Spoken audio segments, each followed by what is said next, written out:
Hi everyone, this is Marcus. I haven't forgot to record a video this week. I wanted to do something different. I was a speaker on Wednesday for WineVit. That is the annual seminars run by the Washington wine industry. And I thought it went really well. So I wanted to share my talk with you and I hope you enjoy it. So I'm gonna share my screen. Let's get started here. All right, so I was asked to talk about risk that we face as a vertically integrated vineyard and winery. And I wanted to first tell people about who we are. We are Airport Ranches and Airfield Estates, and our operation is located in Sunnyside, Washington. And today we're growing 825 acres of wine grapes. 50% of those grapes are being sent directly to St. Michel Wine Estates as grapes. 40% of the grapes are processed on site in the vineyard by our winery. And the final 10% are going out as grapes to customers across the state and across the country. So look at our cellar. So annually, we're going to ferment at the winery operation. We're going to ferment 1,250 to 1,850 tons. And definitely 2016, 2017 would have been towards the top end of that tonnage, around 1,850. And the last two vintages in 2019 and 2020 have definitely been lighter, much closer to that 1,250, 1,300 level. And annually, it varies a little bit, but I typically say half of our production is red grapes and half is whites. We're doing in total about 45,000 cases of branded wine every year, and about 30 to 65,000 cases of control brands and bulk sales. So when I was asked to speak and started thinking about what we're doing, what we're really, putting money towards to alleviate risk, it was climate that definitely kept coming to mind. And my career with Airfield really started in 2005, and when I look back at 2005 through 2016, I look back really fondly. I think we had a lot of great years with the exception of 2010 and 2011. Those were pretty rough, but very fond memories. And kind of, I was going with a baseball analogy, and that 11 years there reminded me of Jamie Moyer, who was a great pitcher and is in the Mariners Hall of Fame. But he has the distinction of giving up the most home runs in Major League Baseball history. If you were a pro baseball player, you were licking your chops when you saw Jamie Moyer take the mound. And that's kind of what it's been like to make wine in Washington. I think we've got one of the best climates on the planet. We have this really consistent weather pattern, and year after year, just some really great shots to make some wonderful wines. But then you get to the last 4 years, and all of a sudden things seem a little different. When you look back at these 4 years, you've got smoke 17, 18, you got freeze in 19, smoke in 20. Just every vintage, we're seeing some significant challenges weather-wise.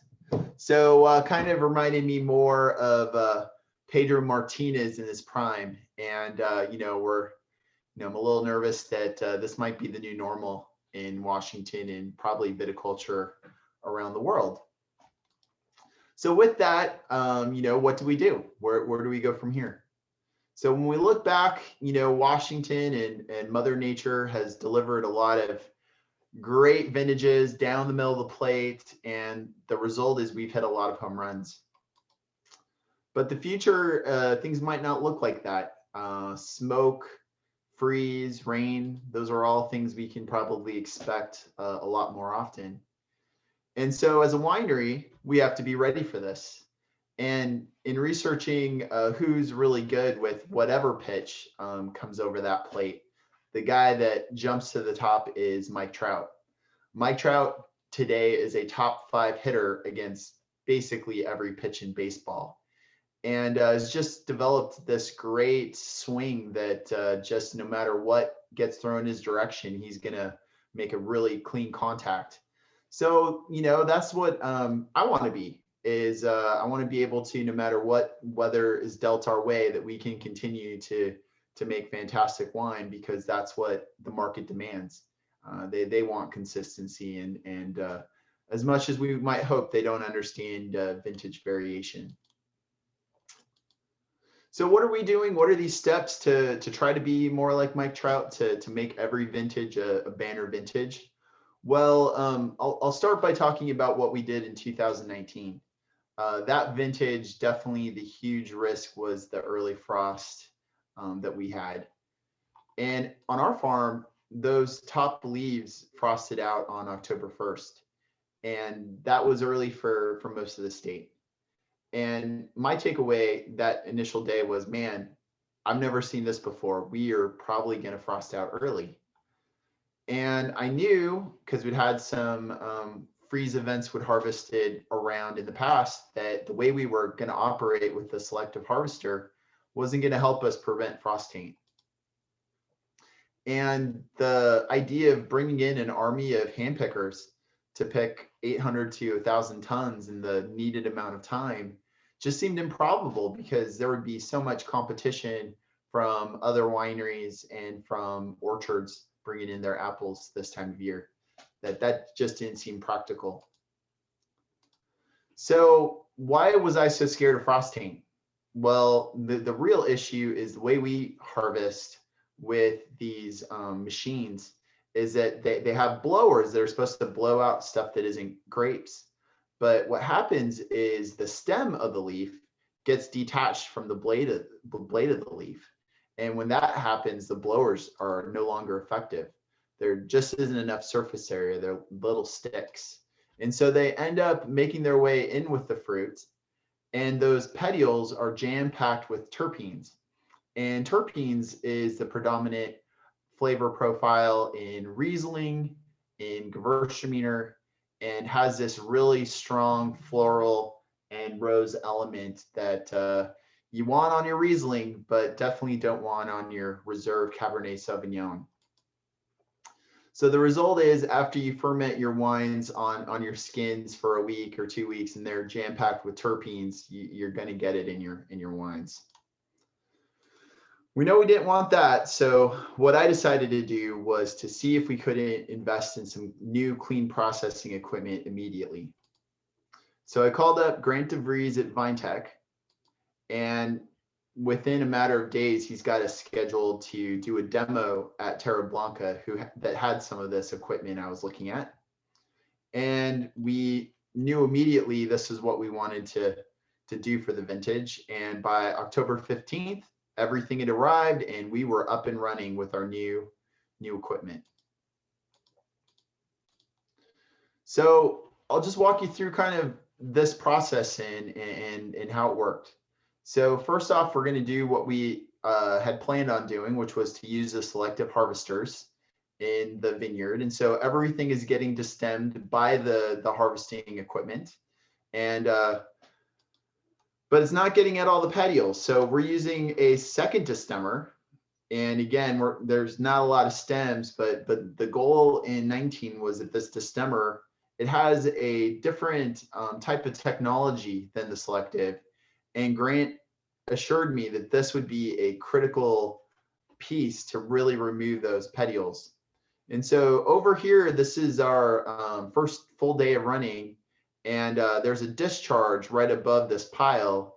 And at this point, basically all that's coming out are these petioles, the leaf stems. And man, it was just pure. And then at another discharge, there is a lot of seeds that come out. So we were bucketing seeds, and you can see that around the edges, but right here at the heart of this pile, it's truly nothing but petioles, which was great. So then, not shown, we have a shaker table that takes it off of the destemmer and gets everything single berry spread out. And once it's set up appropriately, we run it through this optical sorter on the left. And again, just really, really pleased with the job it did. You can see the discharge here of waste, and a lot more berries at this point. You can see those berries, pretty intermittent, but man, still a ton of petioles in this discharge. So we felt really, really good. The tanks were coming out very clean, and we knew that we'd made these wines a heck of a lot better. So it's been a year, year and a half, and a lot of these wines we made in 19 are getting very close to bottling or have been bottled. And so it's a great time to share with you guys the results. And we feel still today very, very good at the approach we took. But clean processing did not completely eliminate frost taint for us. The good was we brought in the fruit in the time frame we wanted to. We were able to process at 10 tons an hour and continue to bring it in on a good clip. Because of desiccation, we didn't hit our tonnage goals that we thought we'd have, but we did bring in 480 tons by this method. And the best results were on Merlot and Syrah. We had multiple lots and lots of Merlot and Syrah, 180 tons in total come in the door. And in all of our evaluations, we have not seen any frost taint on either of those varietals. So felt really great about that. Cabernet tended to be the most susceptible, and we definitely got some of that rose taint, but it's very light.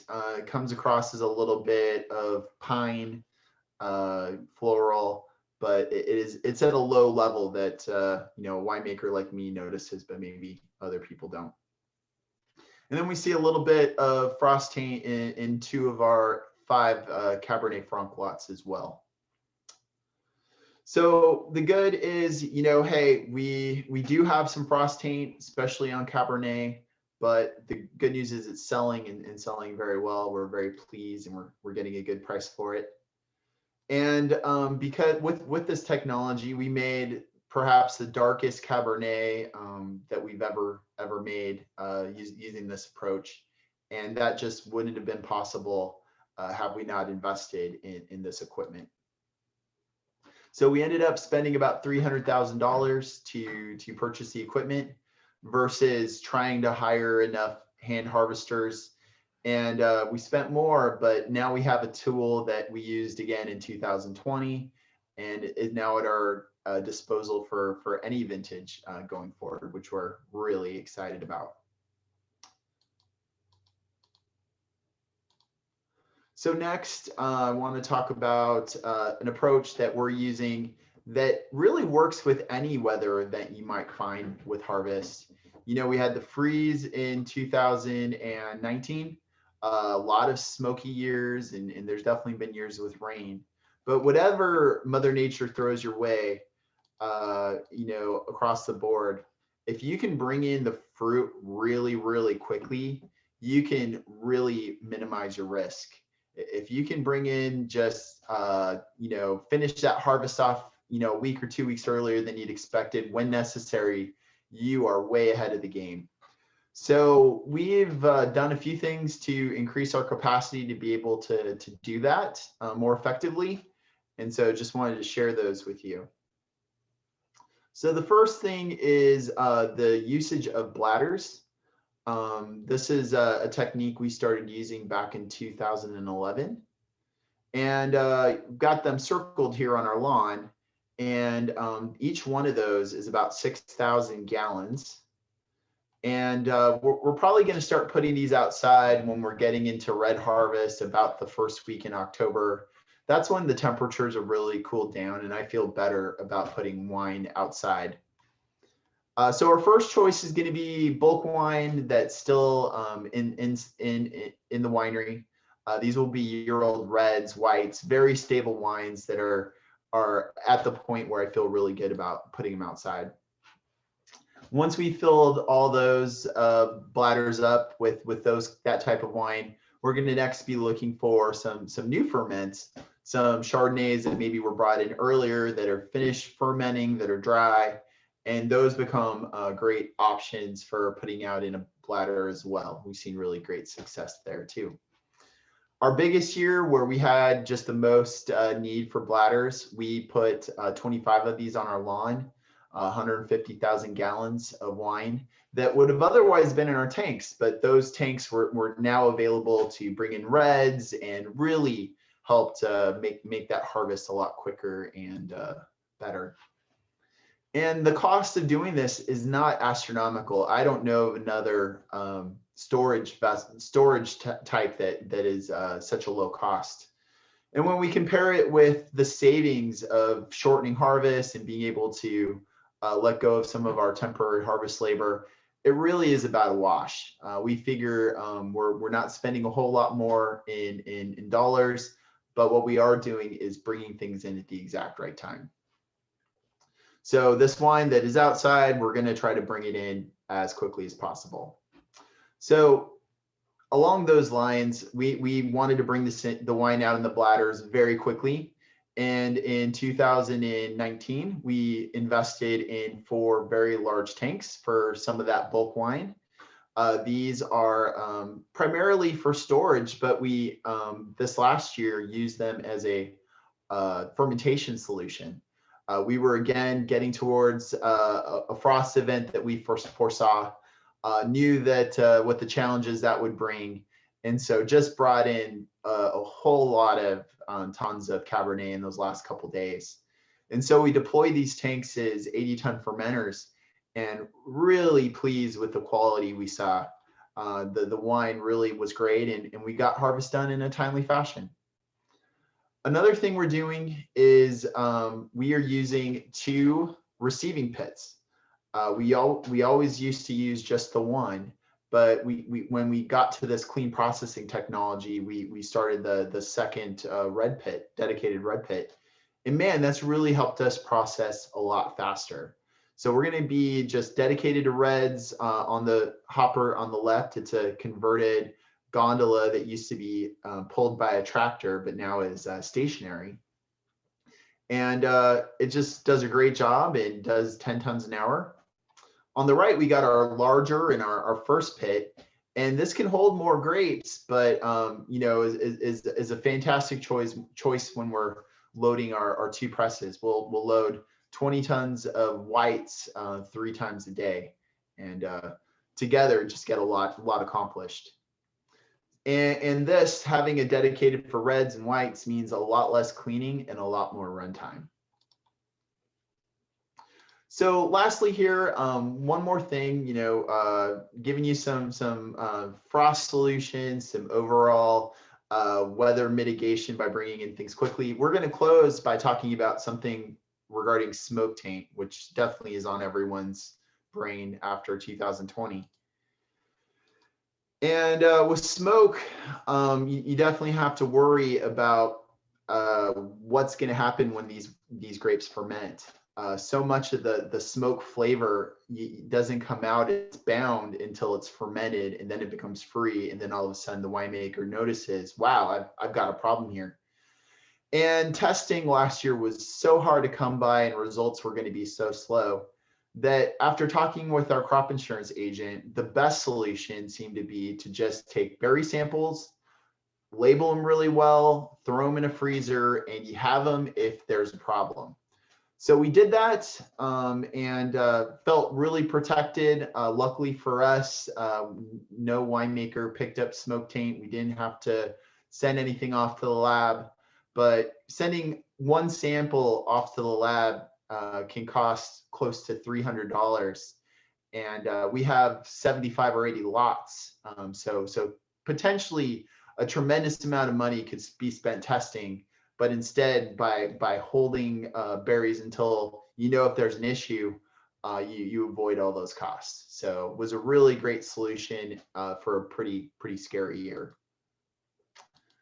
So that's it. This is what I presented on Wednesday. If you haven't attended WineVit, it's definitely worth your time. And if you haven't subscribed to my YouTube channel, seminars like this won't be happening very often, but there's a lot of winemaking and viticulture to talk about, especially as things come alive here in a few weeks. So please subscribe. Thank you for watching, and we'll see you again soon. Bye.